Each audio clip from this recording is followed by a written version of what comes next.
அடிக்கூடா சொல்லுமா கூட்டி வந்தீங்க அடிக்கிறாங்க நீங்க தூங்குறீங்க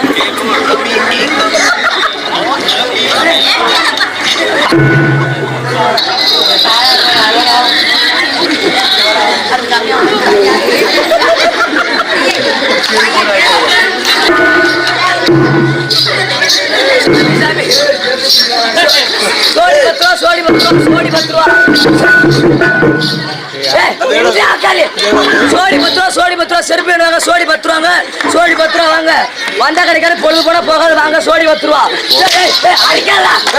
செருப்புடா போடாங்கிட்டு உட்காந்து ஸ்கூல் அடி